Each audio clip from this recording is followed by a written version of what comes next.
Yeah, Mark, if you choose a Taiwanese girl, what will you live in your rest of life? Will you choose your hometown or you will choose Taiwan? Or both of them travel? I think it's more of a case of sitting down with your wife and deciding what type of lifestyle you want. If you want a working lifestyle where you can kind of have more opportunities in work, or do you want to live in a place where you have more opportunities for travel? It's something that you both have to sit down and consider as a joint effort, because obviously going into marriage is no longer like a selfish, Yes. I want to live here or I want to live there. So you can't be immature like a kid anymore. Yeah, it's a naive. Yeah, you can't be naive in that way anymore. You have to decide. Yes.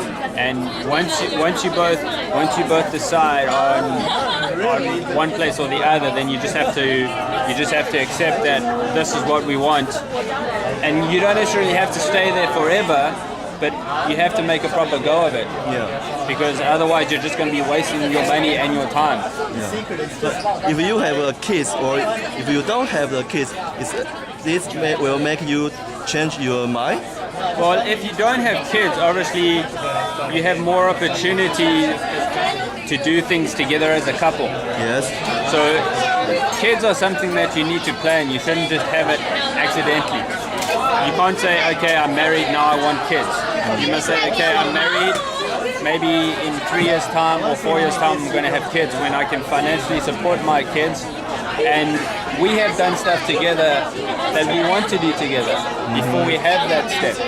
Because obviously marriage, the whole family thing comes later.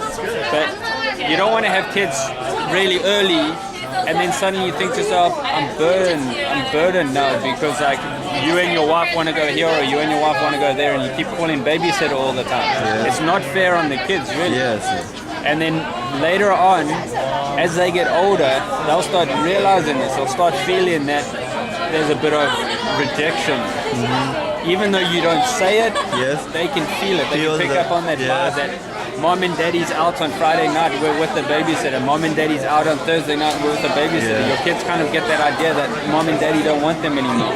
So it's very important that before you have kids, you plan that step. Yes. That's even more important than the marriage. It's planning kids. It's what you will do it's a big issue, right? It's a bigger issue because obviously if you marry someone and it doesn't work out, you can always get divorced. It's a commitment, right? It's a commitment. So you get married, say now your wife cheats or you cheat, you get divorced, you're no longer in that commitment's no longer there. Yes. But when you have a kid, that kid's always there.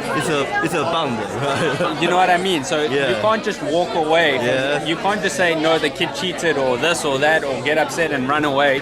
He exists. He exists, exactly. So you have to make sure that you plan for that event. Yeah. Thank you. Cool.